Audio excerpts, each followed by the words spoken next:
आज की कहानी है, मैं अपने स्वाभिमान के साथ और समझौता नहीं कर सकती। आज शाम को अचानक दोनों दीदी आ गईं। मैंने नीरज को फ़ोन करके बताया कि दीदी आई हुई हैं, जल्दी घर आ जाना। नीरज को फ़ोन कर दीदी लोगों को नाश्ता पानी देकर मैं रात के खाने की तैयारी में लग गई।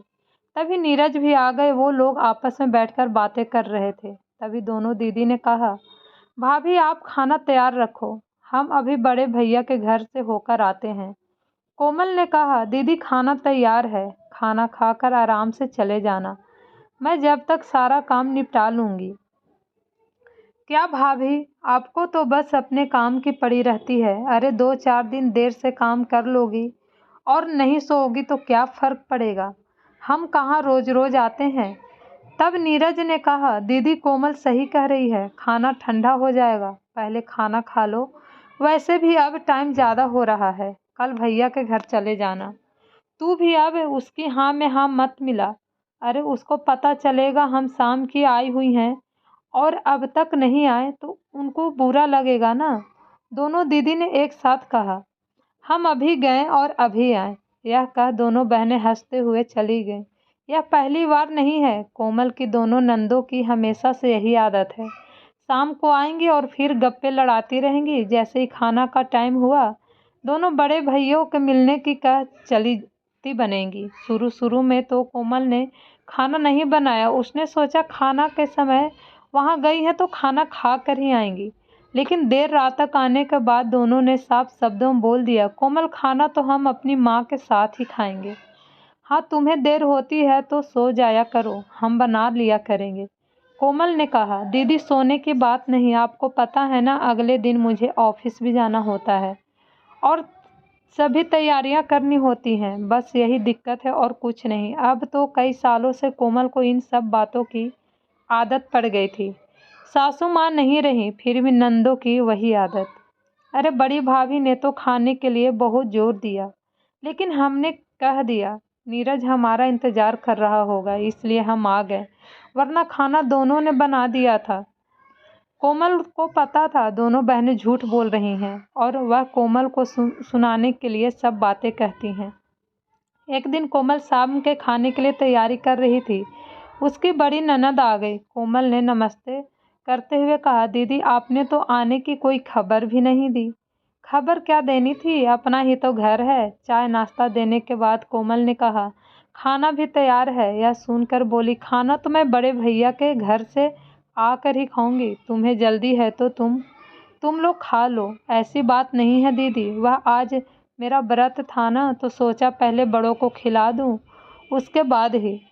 भाई तुझे नियमों की इतनी चिंता है तो थोड़ी देर रुक जा, हमें भी तो दुनियादारी निभाने दे। बड़े भैया को पता चला तो बुरा मान जाएंगे कि मैं उनसे मिलने नहीं आई, फिर आकर खाना खाती हूँ। और ननद रानी बड़े भैया के घर चली गई। उनको पता था कोमल का व्रत है। उसके बाद भी वह रात को 11 बजे वापस आई। कोमल जल्दी से खाना डाल दे, बहुत भूख लगी है। बड़ी भाभी ने तो खाने पर बहुत जोर दे रही थी, पर मैंने कह दिया, छाया मेरा इंतजार कर रही होगी, तूने और नीरज ने तो खा लिया होगा। नहीं दीदी, यह भी आपका इंतजार कर रहे थे। यह कहते हुए कोमल ने दोनों बहन भाइयों के लिए खाना परोस दिया और खुद रोटियां सेकने लगी। कोमल रोटी लेकर आई तो उन्होंने देखा उसकी ननद रोटी को लट पलट कर देख रही थी। उसने पूछा, दीदी क्या हुआ। कुछ नहीं, मुझे रोटी कुछ कच्ची लग रही है। कोमल दीदी के लिए दूसरी रोटी ला दो, नीरज ने कहा। यह सुनकर कोमल उनके लिए दूसरी रोटी अच्छे से सेक कर ले आई। उसने देखकर उसके ननद बोली, क्या कोमल, रोटी नहीं खिलानी तो वैसे ही बोल देती, क्या कच्ची रोटियां लाए जा रही है। नहीं दीदी, रोटी तो अच्छे से सेकी है। नीरज ने भी रोटी देखी तो बोला, दीदी रोटी तो सही है, तो क्या मैं झूठ बोल रही हूँ। अरे ऐसी रोटियां तो हमारे यहाँ जानवरों को दी जाती है। मैं तो तुम दोनों की सोच कर वहाँ भी खाना छोड़ आई। बड़ी भाभी कितनी जिद कर रही थी, लेकिन मुझे तुम लोगों की फिक्र रहती है और तुम दोनों हो कि ऐसा कर रहे हो, ना खिलानी तो साफ साफ मना कर दो। यह सुनकर कोमल के आंसू निकल आए। अपने आप को संभालते हुए बोली, कैसी बातें कर रहे हो दीदी, आप इतनी सी बात को कहाँ से कहाँ लेकर जा रही हो। आपको कुछ कहना हो तो साफ साफ कहो, यह रोटियों का क्यों बहाना लगा रही हो। और आप यह बड़े भाई भाभी की बात तो रहने ही दो। इतना तो आपको भी पता है कि आप सब की कितनी परवाह करते हैं। सासू माँ से सब सुन चुकी हूँ उनकी आओ भागत के बारे में। इतने सालों से मैं यही सुनती आ रही हूँ कि हमारे लिए सभी भाई बराबर हैं। आपके लिए होंगे, लेकिन उनके लिए आपका क्या महत्व है यह तो आपको भी पता है और मुझे भी। लेकिन मैं अपने मुंह से कुछ कहना नहीं चाहती थी, लेकिन आज आपके व्यवहार ने मुझे कहने पर मजबूर कर दिया। मैंने कभी भी आप लोगों की किसी बात का बुरा नहीं माना, लेकिन आज आपने मेरे आत्मसम्मान को ठेस पहुंचाई है। मेरी इतनी सालों की सेवा को आपने पल भर में मिट्टी में मिला दिया। आपसे मैं हाथ जोड़ के यही कहना चाहूँगी कि अगर आपको छोटों से इज्जत लेनी है तो बड़ों की तरह व्यवहार करना सीखें। अगर आपको मेरी कोई बात पसंद नहीं है तो आप उसे प्यार से समझा सकती थी। मैं बुरा नहीं मानती, लेकिन काम भी मैं करूं और ताने भी मैं सहूं, यह सब मुझसे नहीं होगा। तेरे सामने कोमल इतना बोल रही है और तू चुपचाप सुन रहा है। हम तो तुझ पर इतना मरते हैं और तू हमें घर बैठाकर बेइज्जत कर रहा है।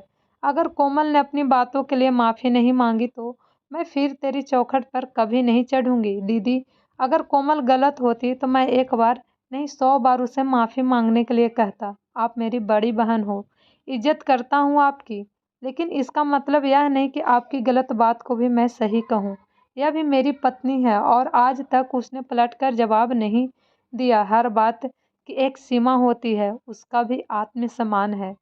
आप मेरी बहन हो और आपके लिए मेरे घर व दिल के दरवाजे हमेशा खुले हैं। आप जब चाहे आओ, यह आपका ही घर है। आगो जो आपका दिल कहता है। नीरज ने दोनों हाथ जोड़ दिए। यह सुन कोमल की ननद कुछ न बोली और सुबह चुपचाप चली गई। कोमल ने सोचा जो रिश्ते बस हमें तकलीफ दे उससे दूर हो जाना ही बेहतर है। कोमल ने कभी भी नंदों का इज्जत सामान देने में कोई कमी नहीं रखी थी, लेकिन शायद कुछ लोगों को ये शब्द रास नहीं आता। यही हाल कोमल की नंदों का भी था। अगर हम चाहते हैं सामने वाला हमें इज्जत दे तो बदले में हमें भी तो इज्जत और प्यार देना पड़ेगा ना, क्योंकि डरा धमका कर इज्जत नहीं पाई जाती है। अगर आपको ये कहानी पसंद आए तो मेरे चैनल को लाइक एंड सब्सक्राइब ज़रूर कीजिए।